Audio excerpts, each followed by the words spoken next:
It's good to see so many people at the front. and thank you all for coming here today for a treat and an extravaganza. I don't know exactly which of the two is the most appropriate word, but there are two excellent acts on this day, and there'll be my good self and Jackie. And has anyone ever seen the film called The Fight Club? Yeah. Yeah. Well, actually, this isn't going to be anything like Fight Club in the slightest. But there is an expression from that film which is along the lines of the things that happen in the Fight Club stay in the Fight Club. So the things that happen in this room stay in this room, because this could be ending all of our promotion prospects in the future. And you are in for a treat. The lady who I am about to introduce has been actually described as drawing us in to her own special, intriguing and magical world. So at this point, a other thing is, could we perhaps have a small practice, just a clapping practice? Okay, is that okay? So perhaps after 3, just begin to clap. So gradually, slowly increasing in volume.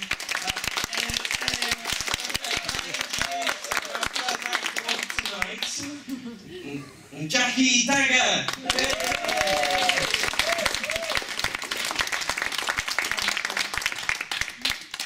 It doesn't matter to me because I have no promotional prospects at all, so it doesn't matter if it goes out. Nice to see you all, and thanks for coming. I thought I'd share a bit about my life and things, so I'd take you back to where I came from, which is a little village, a Lancashire cotton mill village. And in this village we had quite a few amenities, considering it was quite small. And we had the normal things. We had like the butchers and the bakers, and then Desiree's hair studio. Well, really, it was Stella's hairdressers, just right next to my mum's actually, but you know what they're like, washing it up and things. And those of you who come from a village will know that there's usually a few pubs in a village within a spit of one another, and we had 3. We had the Farmer's Arms, we had the Queen's Arms, and we had the Ferret's Paw. I just put that in for a bit of stereotypical humour. It was really the Whippet's Tail. No, it wasn't. It was the Mill Tavern, but I didn't think that was very funny.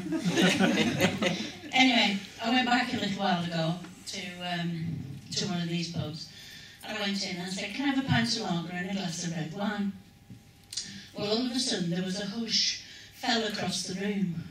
You think, something's wrong here.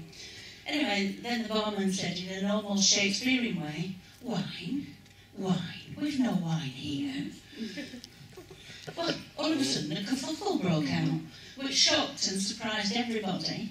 Because I don't know if you've ever seen a kerfuffle, but they're really, really big. In fact, the closest thing I can relate it to, you know, Sully on Monsters Inc., the big green and pink. It's like that, but a little less cuddly.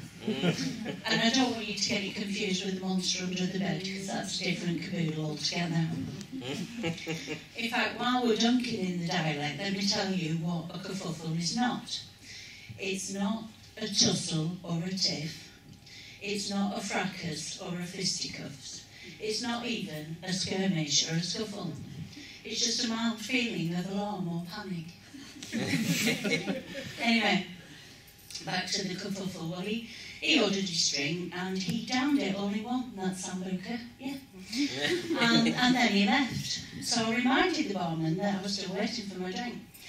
And he disappeared off, saying something about things left over from the football team's Christmas raffle. So I waited. And I waited. And I waited. And then, to be honest, I physically waited on the tables because I had nothing else to do. And I had noticed that a couple were a bit mucky and a bit sticky, you know. Yeah. Well, more pints were pulled, scratchings were purchased and crunched. The karaoke had finished and was packing up. And I was just about to give up altogether when the doorman, Frank, he returned, barman, he returned saying something about a choice. Some of the little heart skipped. I thought, great, I'm going to get Shiraz, Merlot. He said, you can have a carton of grape juice or a bottle of Vimto. Well, I wasn't happy. I snatched the grape juice and went and sat down. And as I was walking to my seat, I could feel the eyes boring in the back of me, saying, I remember her when her pint of bodies was good enough. Anyway, for those of you who come from a village, you'll understand that, one, your business is never your own.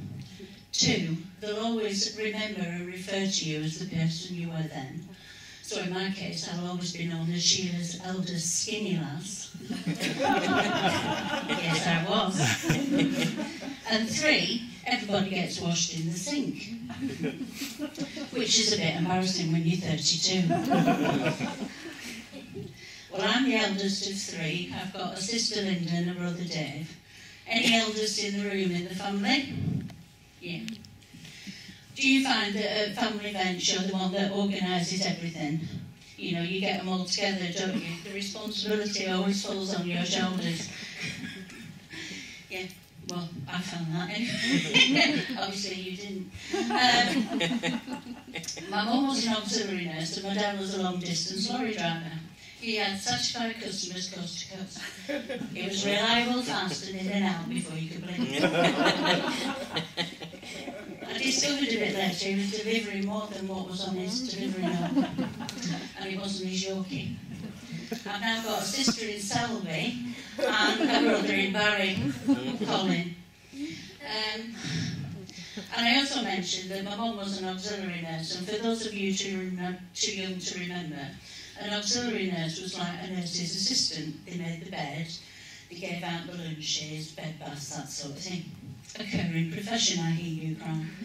But oh no, these women, and they were mainly women, were trained by the SAS because of hospital corners.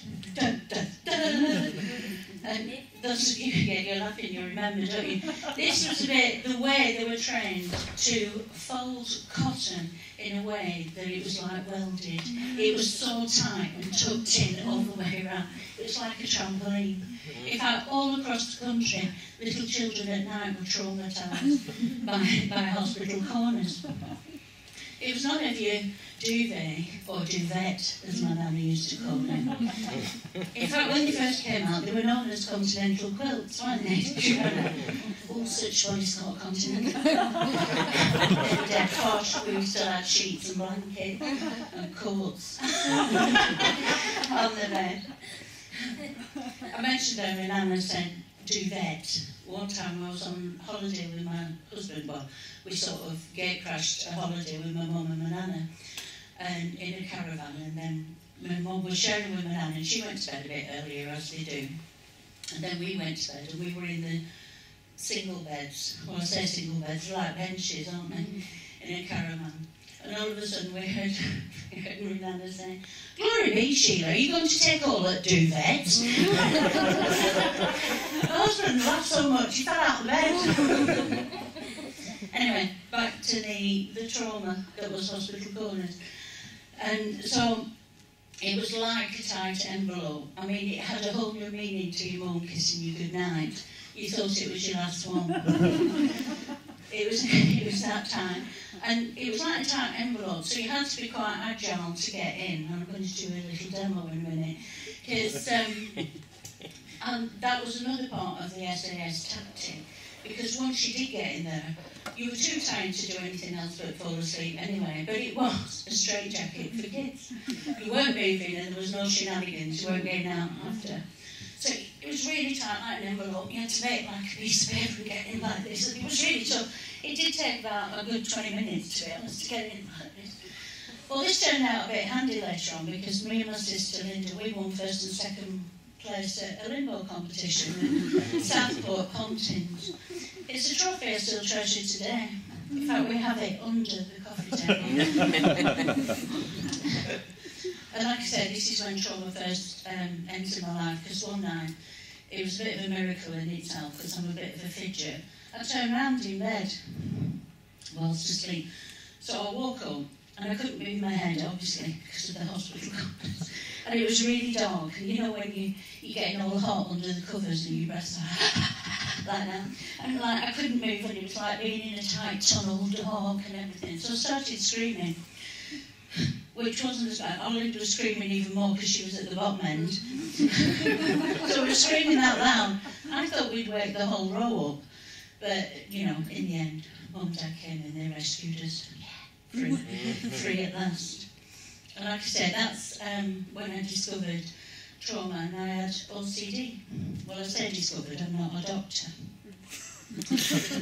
and in those days, there was no such thing as stress or OCD. You were either mad as a box of frogs, or it was the funny things you did. And the funny things I used to do, I used to go around like fluffing up the cushions, fluffing up the soundboard, fluffing up the dog. He quite liked it. Then my mum would say, what have you done that for? I said, done what? I had no recollection of what I'd done. But I don't want you to worry because, you know, I'm fine now. And I've had years of therapy and counselling. And I just don't want you to worry. Sam, your t-shirt's a bit, you know, crunched up. You just straighten it up, thank you. So like I say, I'm fine now. And for those of you with children or grandchildren and they're displaying these sort of behaviours, isn't it great to have the cleanest and tidiest house on the street? Well, I've been checking. You've been very gorgeous. Thanks very much.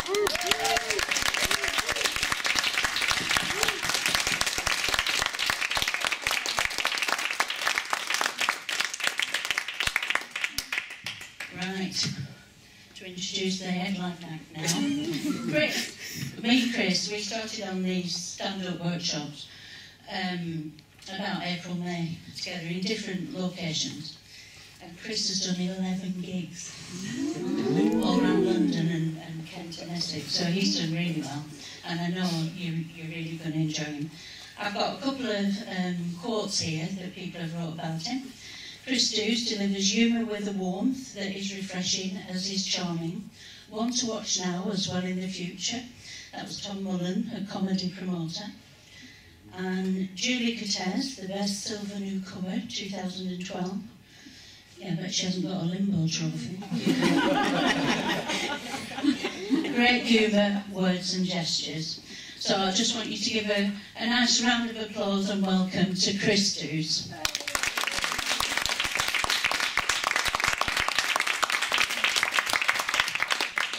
Jackie, she was great, wasn't she? Yeah. And I have to say, I did pay both of those quotes. Cost me a fortune, but money well spent there. Okay. I have to tell everyone that I have got 2.5 cock jokes in my set. Is that okay?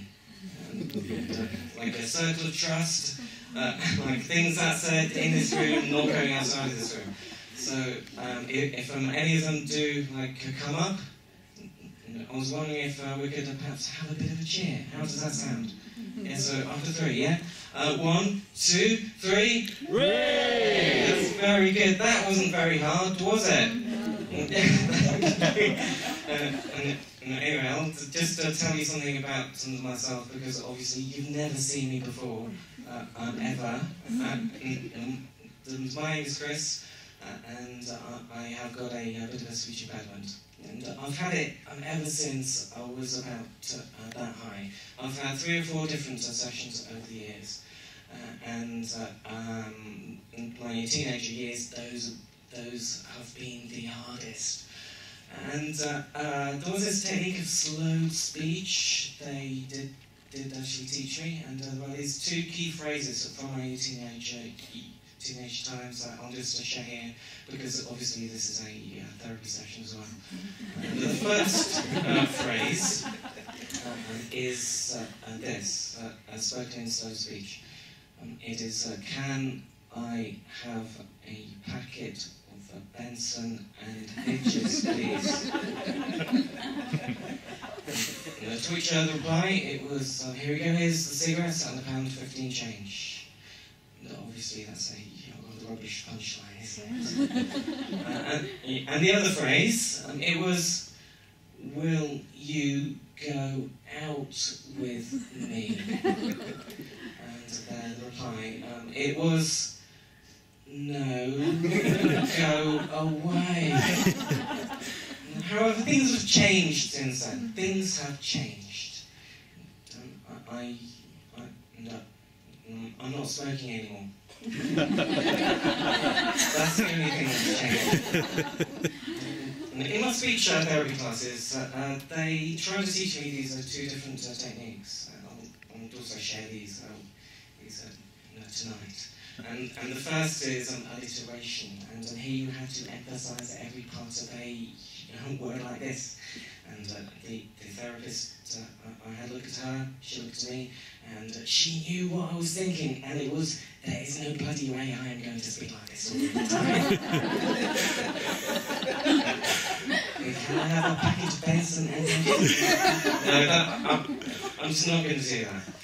The other technique, it was to actually put on an accent. Because that way, putting on an accent, you do use a slightly different part of the brain. And for some strange, inexplicable reason, the Birmingham accent came to my head straight away. Sorry, I should have said Birmingham, shouldn't I? And there were two issues with that. So the first is, how on earth am I ever going to say the phrase, I am from South East London in the Birmingham accent? I've got no idea. And the second is that I've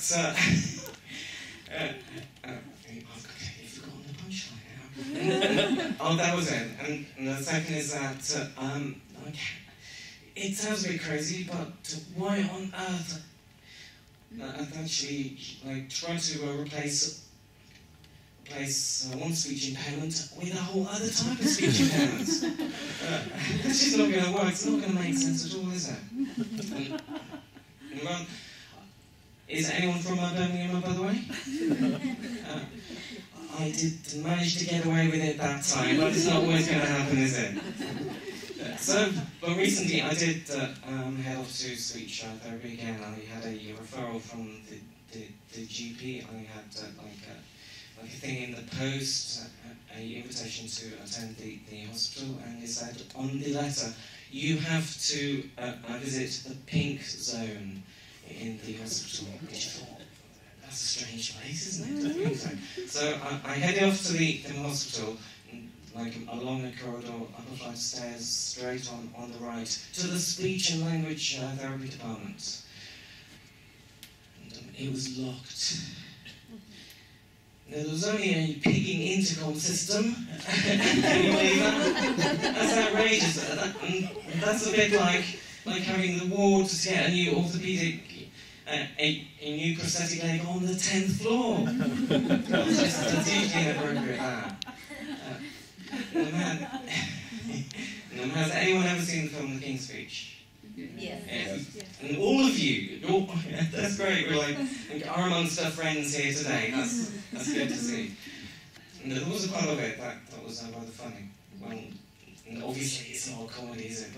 But in there was the speech therapist on the left and the king on the right. And the therapist said, "Swear, go on, swear." And the king, he did begin quite slowly. He said, "Bugger, arse, tits, bum, cock." Thank you. And at this point, I completely run out of expletives. And at that point, in the film, I thought to myself, how come I never had this technique on the NHS? You've got to go prior together, shit. The thing that, and obviously having a voice in some senses, there are these things that do trip you up from time to time. And the thing that really annoys me is these things that you have to speak to. For example, these cinema booking systems, and the gas meter reading booking systems, they really annoy me. And now you've got these TVs that you can speak to. As was a colleague, he said, I've got a brand new TV. And then he said, I can speak to it. Okay. And he said, I was sitting away on the sofa, and I said, TV mute on, and it turned off the sound. I turned to him and I said, that's not the English version, is it? He said, what? I have said, please, have you? but then it kind of did get me thinking, in terms of, that could be quite interesting. You could speak to your TV and ask you things. Like, what the hell is this rubbish TV? And it would say, the only way is Essex. And you can also ask it to more, like these other things, like, how come Ian Beale always has a girlfriend? And the TV would reply and say, it's all made up. If the TV could actually have a reply. And also, you say, and who's that wanker? And the TV, it would say that it's David Cameron, leader of the Conservative Party. And I've got no idea who that other guy is.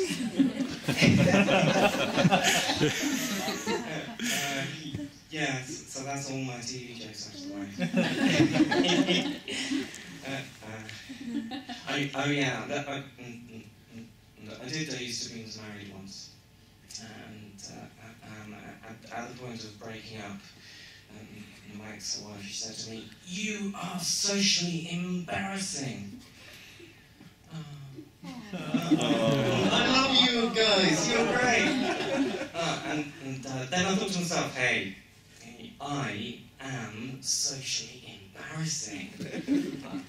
It might be shit at putting up shelves, but at least I'm rather good at something, eh? So I decided to perhaps play to my strengths. So I decided to take up a bit of stand-up comedy. So I'll give it a go.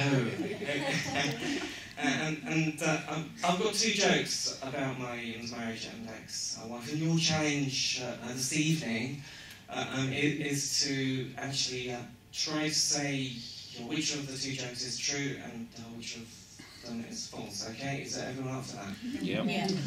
Okay, here's the first one.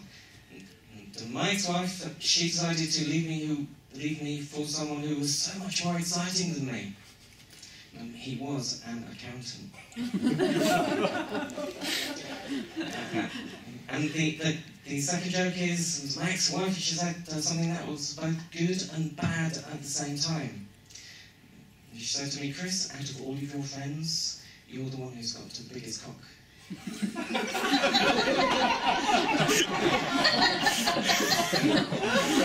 first one that is true? And what is it, the second one? I'll just throw that one out there.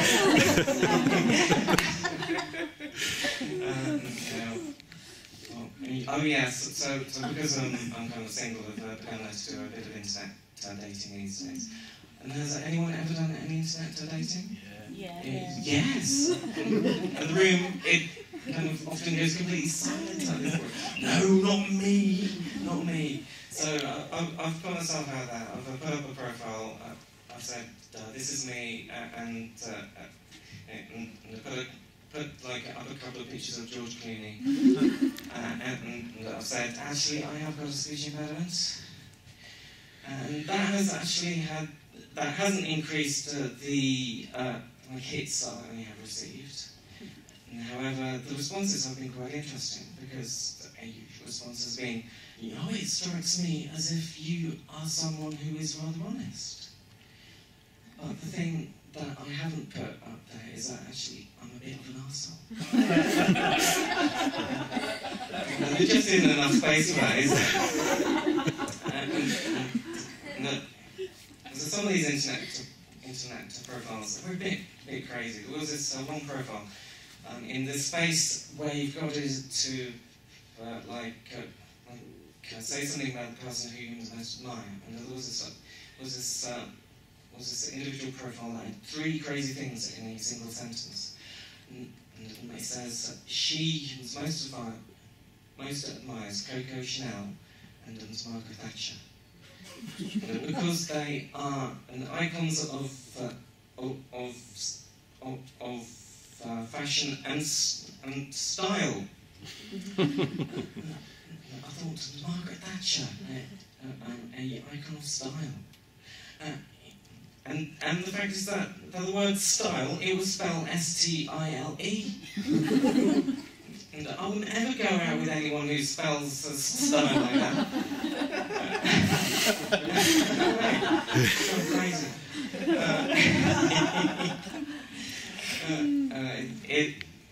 It's heading towards the end of the last now, so everyone will be rather relieved at this point. But back to internet dating. And on these websites, you get sent these questions. I'd like to complete your 3 wishes. So I thought, okay, I've been asked these, so I'll try to be a bit clever about them. So the first wish, I'll say something that helps everybody. The second wish is to have something rather cute. And the third wish is to share something about myself to a lucky lady. And the first wish is, it would be great if it could only rain in the night time. Wouldn't that be great? Yeah, I was quite pleased with that one.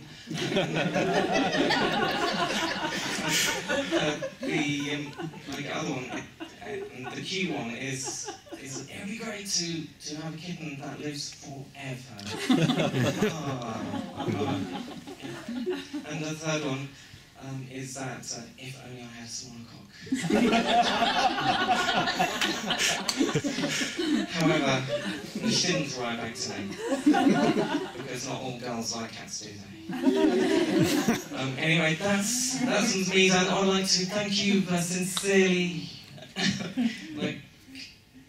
For your time, you have been the best audience I have ever had. So thank you very much, and thanks for coming. Jackie, do you want to come up here? Thanks to Jackie.